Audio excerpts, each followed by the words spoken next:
Қайырлы күн оқушылар. Бүгін кері тригонометриялық функцияның екінші сағаты. Егер бірінші сабағын көрмесеңіздер, алдыңғы сабақты қарап алыңыздар. А то мына сабақты түсінбейсіздер. Сондықтан бірінші сабақ қарап алыңыздар, бұл бізде екінші сабақ. Өткен сабақта да мен ескерту жазып қойғанмын да, көрген шығарсыздар. Мына жерде қараңыздар. Минус пи бөлінген 12-ні минусын тастап кеткенмін, сонда мына жерде минус 2-ден 1 деген сөз. Так, енді бүгінгі сабақты оралым. Біз өткен сабақта мына формулаларды қарастырдық. Мына жерде міне 4 формула бар, мына жерде 4 формула бар, синус, арксинус, косинус, арккосинус, сол сияқты арксинус, синус, арккосинус, косинус сияқты.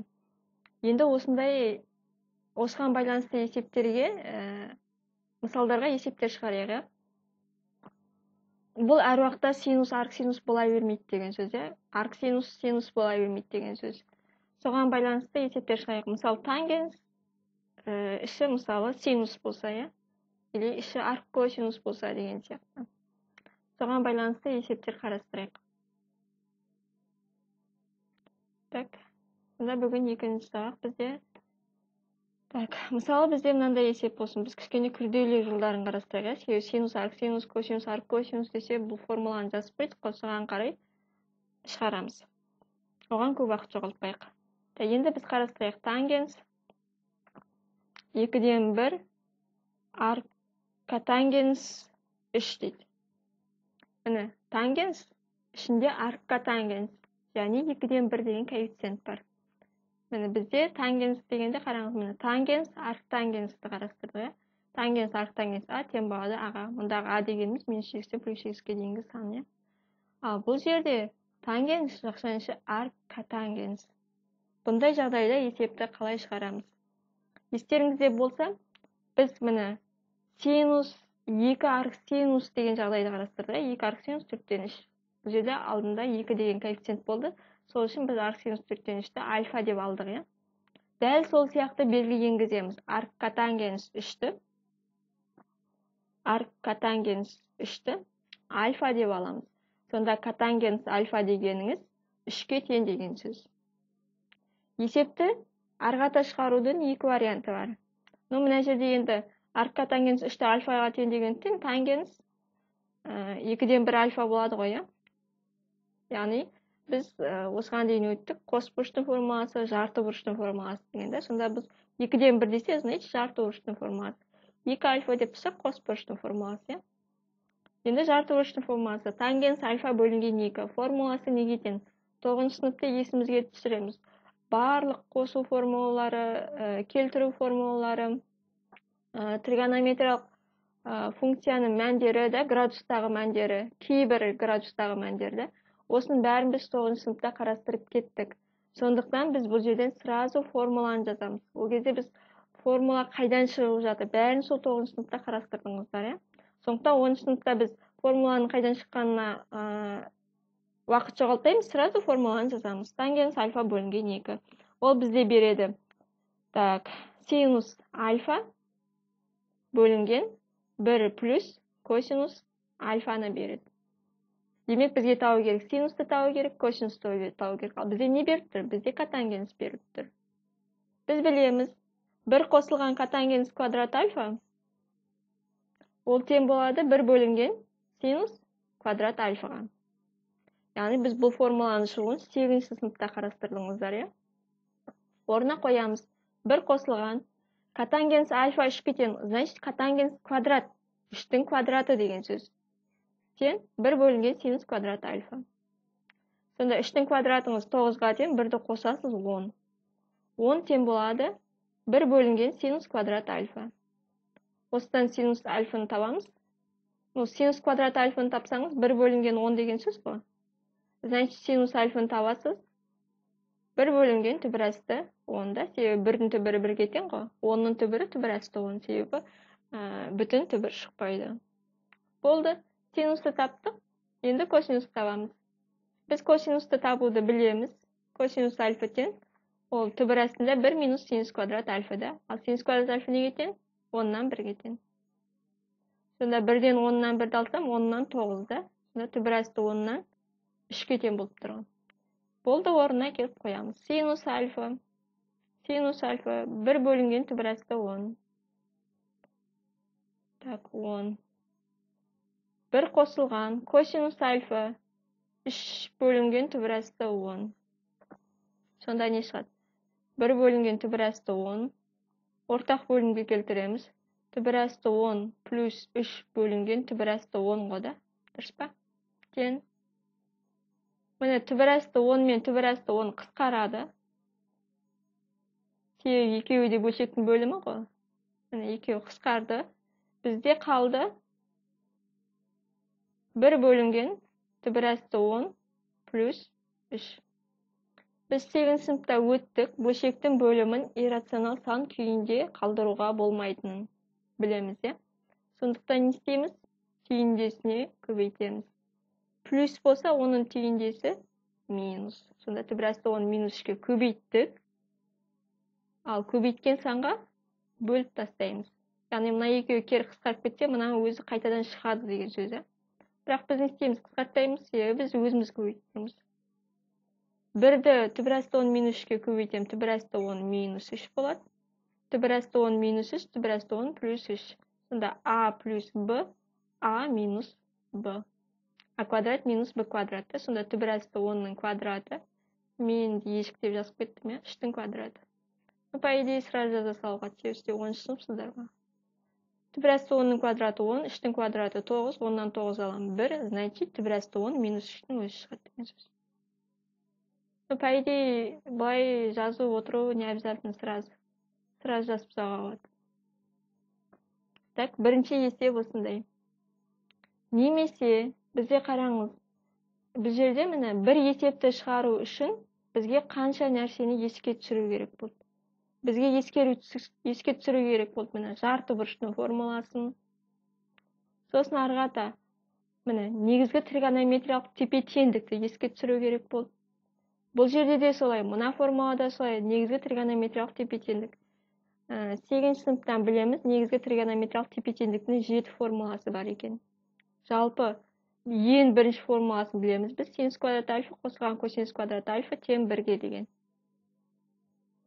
Мына формула 1 қосылған котангенс квадрат альфа тең 1 бөлінген синус квадрат альфа, ол мына формуладан шығады. Бұл бізде бірінші формуласы. Осы формуладан шығады. Екі жағын синус квадратқа бөліп тастасам, екі жағын косинус квадратқа бөліп тастасам деген. Содан шығады. Сонда синус квадратқа бөліп тастасаңыз бір формуласыз, косинус квадратқа бөліп тастасаңыз бір формуласыз. Міне, біз синус квадратқа бөлгендегі формула осы формула. Сонда біз екі формуланы есімізге түсіру керек болды, және бөлшектің бөлімін иррационалдықтан құтылу, мына жер. Бөлшектің бөлімін иррационалдықтан құтылу. Соны еске түсіруіміз керек болды. Немесе тағы оңай тәсілі, қандай оңай тәсілі бар? Мынаны бірінші әдіс деп қояйық. Мына формуламен шығарып жатқан әдісті бірінші әдіс дейік. Енді біз формуланы ешқайсысын білмейміз, мына формуланы білу міндетті, бірақ тангенс жарты бұрыштың формуласы, оны міндетті. Ал біз білмей тұрмыз мына формуланы, негізгі тригонометриялық тепе теңдікті.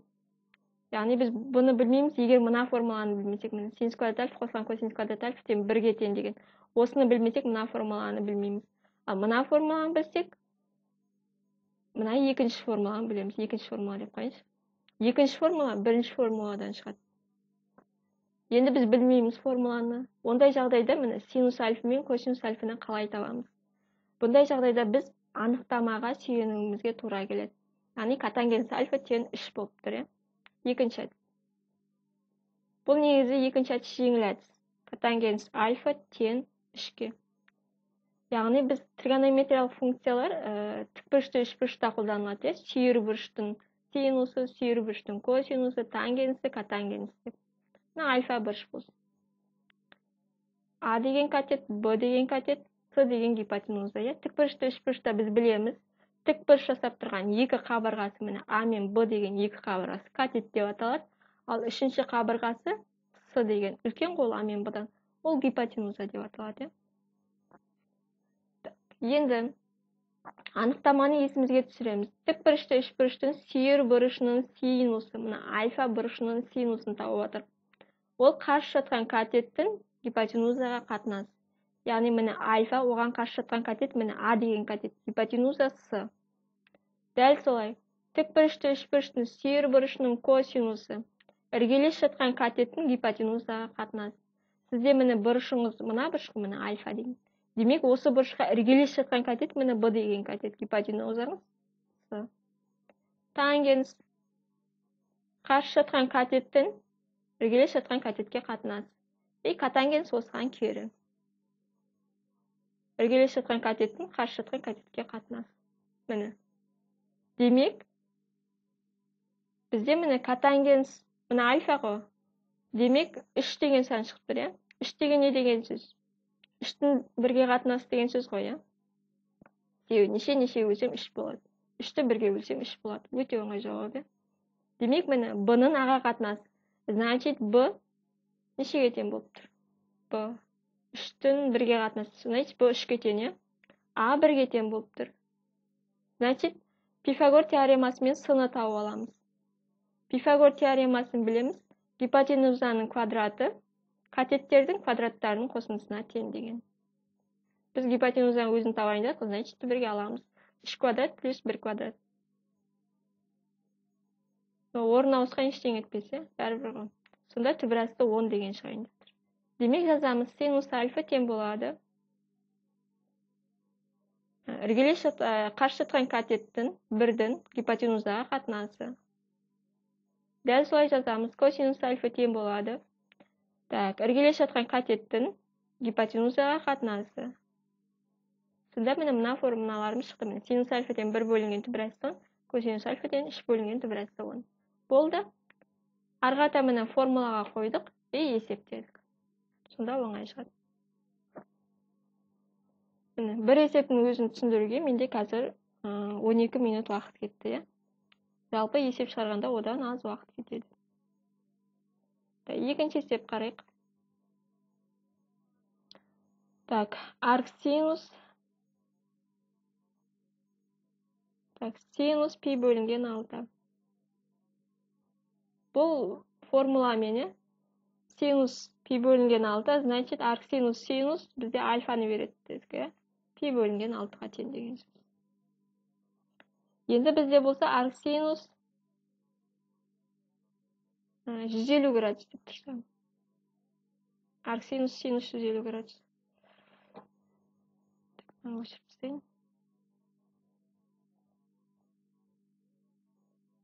Так. Арк синус.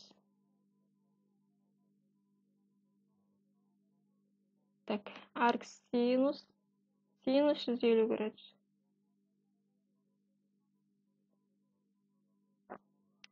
Так, бұл жерде мені тіке қысқа жүріп 150 градус деп жаза алмаймыз.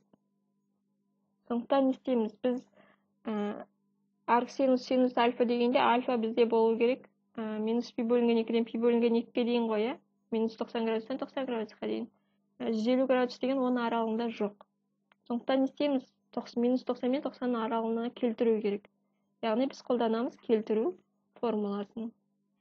Сонда синус 150 дегеніңіз 180-де өзгермейді ғой, Сонда 180 минус 30 градус деген сөз.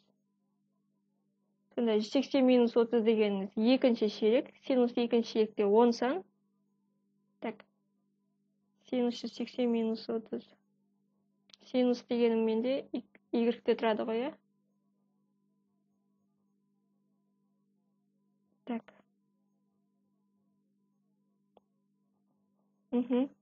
Арғарата келтіру формуласын қолданамыз. Сонда нешені аласыздар? 180 минус 30, значит 30-ға тең болады ғой, Арк синус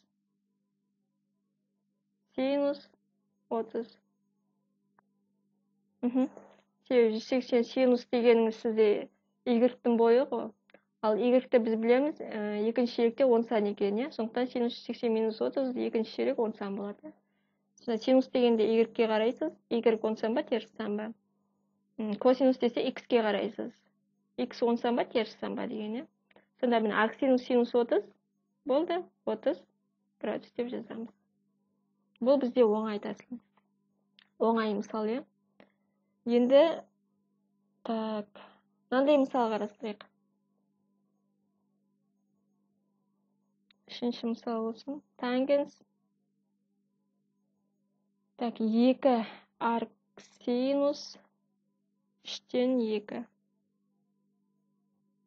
Так, арксинус 3-тен 2-ні альфа деп аламыз, да? Арксинус 3-тен 2-ні альфа деп аламыз. Ну, альфа деп алу не обязательно? X деп алыңыз, нағыз болмаса Y деп алыңыз, да? Синус альфа тең 3-тен 2-ге. Енді бізге не табу керек? Соны біліп алуымыз керек. Тангенс 2 арксинус 3-тен 2 альфаға тең болсын, да? Тангенс 2 альфа деген сөз. Демек, біз жаңағы айтқан қос бұрыштың формуласын есімізге түсіруіміз керек. Қос бұрыштың формуласы қандай еді? 2 тангенс альфа бөлінген 1 минус тангенс квадрат альфаға. Значит, бізге табу керек тек қана тангенсті. Бізде не беріп тұр? Бізде синус беріп тұр. Значит, тангенс табуымыз керек. Жаңағы тікбұрышты үшбұрыш әдісін қолдана қойыңыз, сонда сізге өте оңай жауап аласыз. Міне альфа, қарсы жатқан катет міне алымында тұр 2, бөлімі гипотенуза.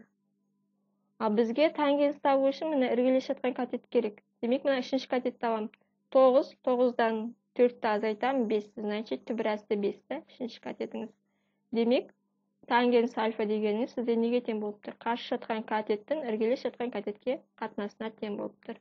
Яғни 2-дің түбірасты 5-ке қатынас. Болды, орнына қоясыз. 2 көбейтем 2 бөлінген түбірасты 5.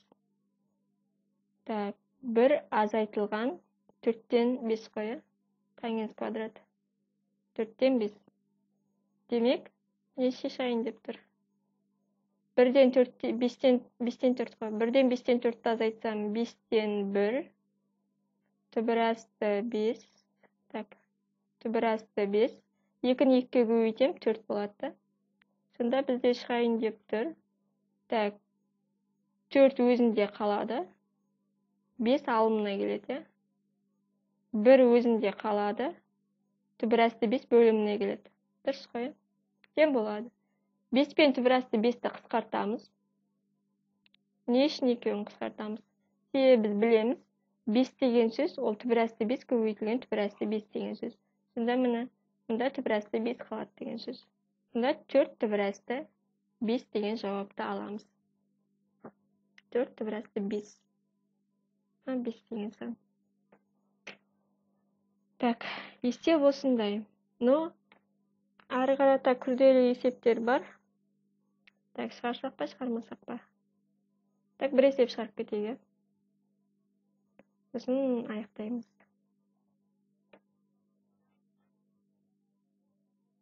Так, 4-ші есеп. Ну, енді өзгешелеу болсын. Біз жаңа қос бұрышты қарастырдық, жарты бұрышты қарастырдық, енді қосу формуласын қарайық. Косинус арксинус 3-тен 1 минус арккосинус 3-тен 2. Өзі біздің бастапқы есептерімізге қарағанда өзгеше. Себебі ортада минус бар. Яғни жақшаның ішінде 2 қосылғыш бар деген сөз. Демек, біреуін альфа деп алсаңыз, екіншісін ветта деп аласыз. Себебі екіншісінде альфа бола алмайды. Екеуі екі түрлі нәрсе.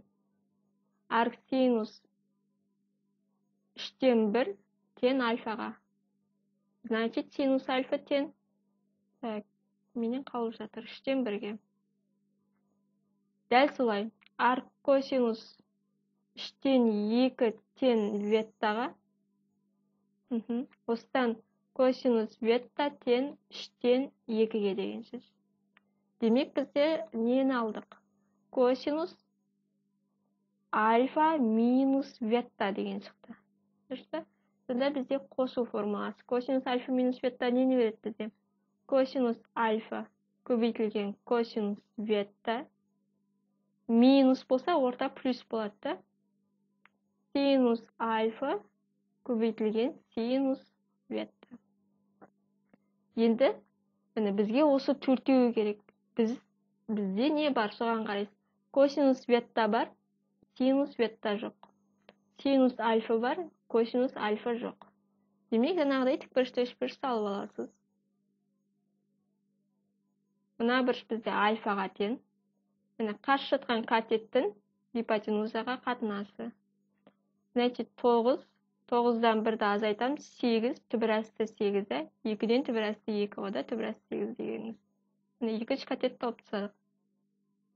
Значит, косинус альфа дегеніңіз ол бізде іргелес жатқан катеттің гипотенузаға қатынасы. Болды, косинус альфаны таптық. Дәл солай. Так, қызылмен жазайық. Уже келесі бұрыш бізде ветта. Так, ветта деген бұрыш іргелес жатқан катеттің гипотенузаға қатынасы. Значит, бізге қарсы жатқан катет керек. 9. 9-дан 4-ті азайтам 5. Значит, түбір асты 5. Демек, бізде синус альфа тең болады қарсы жатқан катеттің гипотенузаға қатынасына.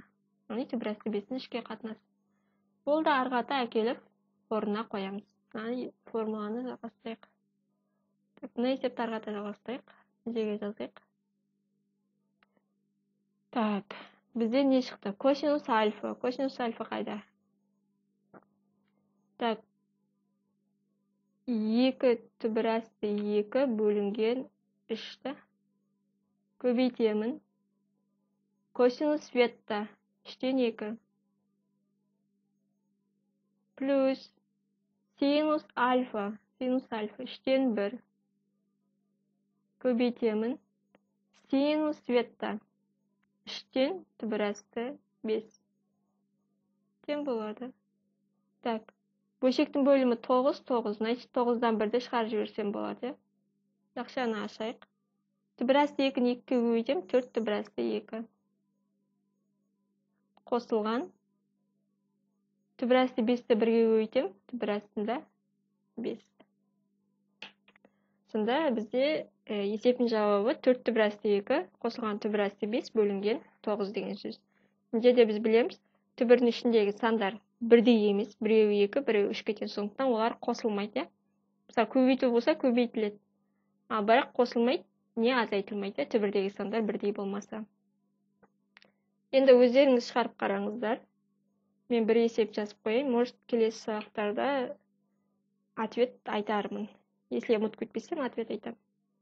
Так, бір есеп жазайын. Синус арк тангенс 2 қосылған. Так, арк тангенс 3 тең болады. Сұрақ белгісі.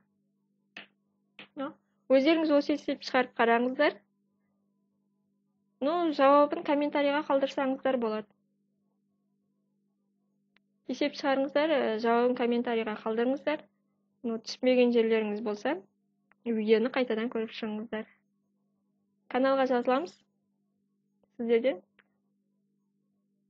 кері байланыс күтемін. Сау болыңыздар.